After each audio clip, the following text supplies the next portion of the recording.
Stand careful on the platform edge.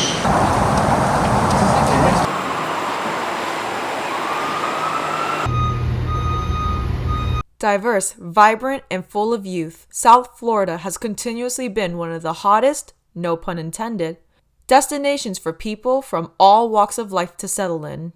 With the year-round nice weather, a multitude of beaches and parks, and different communities for all cultures and races, South Florida, and Miami in particular, has something for everyone. However, with population growth comes more and more demand for living space and commercial establishments. Land in Miami is constantly being discussed as a potential area for construction. As a result, many communities have felt the effects of urbanization. It is our mission to learn both the positive and negative effects, as well as see what the future holds in store for the community. First in line witnessing the development of urbanization are the community members themselves. They are most affected due to the fact that these changes will alter part of their daily lives. One of the most prominent examples is the current situation in Calusa, a small community in West Kendall.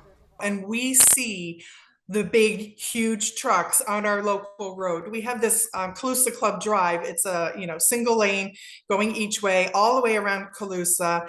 And these huge trucks take up more than one lane. And this is just for 1 acre. And so I can't even fathom the amount of disruption this would cause when they're doing the entire 168 acres. Over 500 homes are being constructed on the former golf course. Though it may aid the housing crisis in South Florida, community members have found potential issues and setbacks. So residents were extremely upset and concerned about long-term impacts, and also specifically about environmental impacts, because we had some very specific concerns about a Calusa rookery that was on the site and some state-threatened birds that were nesting there. It is evident that there are many elements to consider when looking into urbanizing South Florida. Listening to the community's concerns, professionals make sure to communicate with the public and find new ways to efficiently complete these updates. The natural environment and the animals that inhabit it are also expecting major challenges.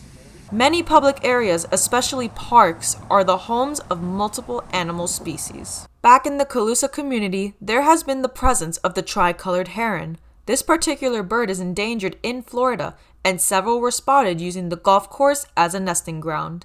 This has caught the attention of Miami-Dade County Mayor Daniela Levine Cava and other county officials. Extra precautions were set to protect the endangered species. Homeowners in Calusa were informed that the 3rd District Court of Appeals ruled in favor of stopping construction on the former golf course. This comes after it was ruled that the residents were not made aware of the zoning meeting that saw GL Homes receiving approval to begin construction. While GL Homes may make another attempt to follow through with its original plan, Amanda and Safe Calusa were victorious in all of their hard work. A particular angle to also explore when looking at urbanization is the psychological effects it can create. With many changes occurring in communities like Calusa, people can begin to experience mental health issues.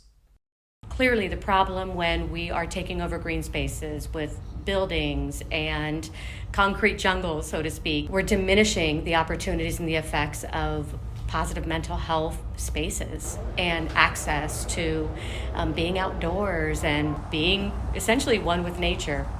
If our environment is just full of distractions, then ultimately we become very cluttered. We become distracted. We've seen an increase in ADHD. We've seen an increase in anxiety. We've seen an increase in symptoms. And people who are really studying eco-psychology can't ignore the connection between how urbanization is directly linked to our mental wellness and maybe even in this case, mental illness. The place I've lived in the past, I've really just been really more suburban, more a little bit, not really this whole skyscraper deal with there being, restaurants and places to be about 2 blocks from each other, maybe 1 block. I used to live, down in Hialeah. It was a little bit more family feeling. Here, everything feels a little really clustered, really fast. The only thing that's not fast here, I'd say, is the traffic. Considering these factors having a high probability of surfacing, the focus switches to those in professional industries such as construction and architecture. We live in Miami. It's a very tight area.